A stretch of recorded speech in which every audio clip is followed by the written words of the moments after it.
So, you've received your ESP32 TouchDown? Well, first of all, congratulations. But now what?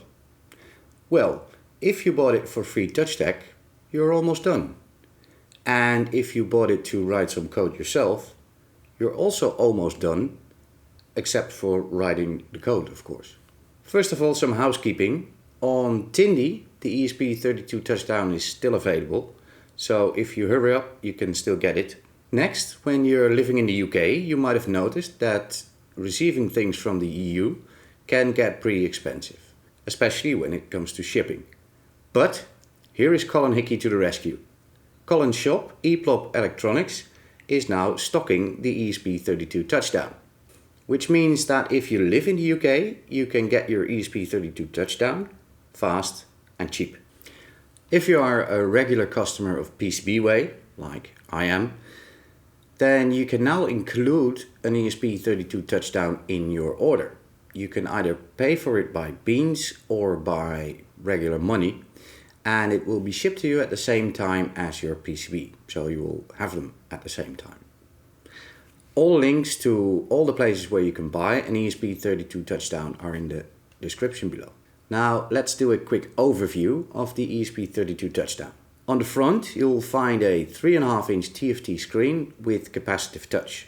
It has 480 by 320 pixels and 65,000 colors. On the back there is a USB-C connection and it uses a CP2102 as a USB to UART chip. The voltage regulator is an AP2112K and it's capable of supplying at least 600 mA of current at 3.3 volts. The battery management is an MCP73831.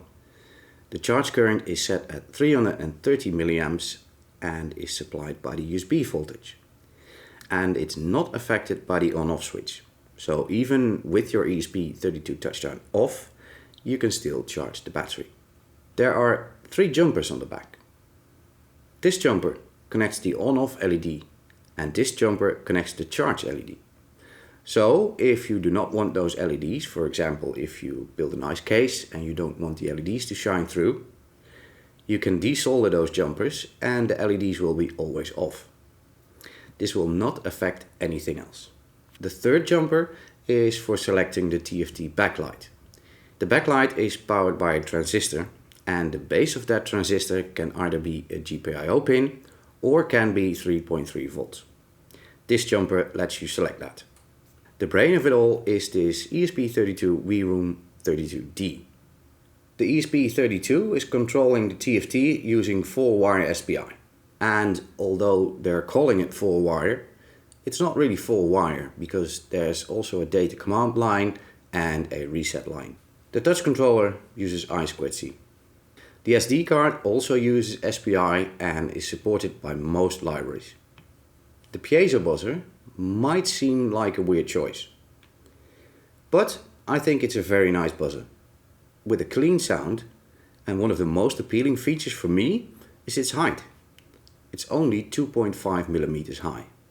The header breaks out all unused GPIOs, including SPI and I2C. It also has 3.3 volts and ground broken out. For external sensors or peripherals you can use the stemma connector, which is also compatible with QUIC.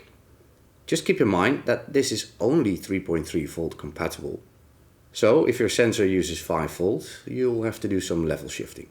Alright, as I said, if you bought your ESP32 TouchDown for FreeTouchDeck, you're almost done.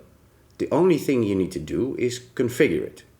You can do that by going to Settings and then hitting Wi-Fi.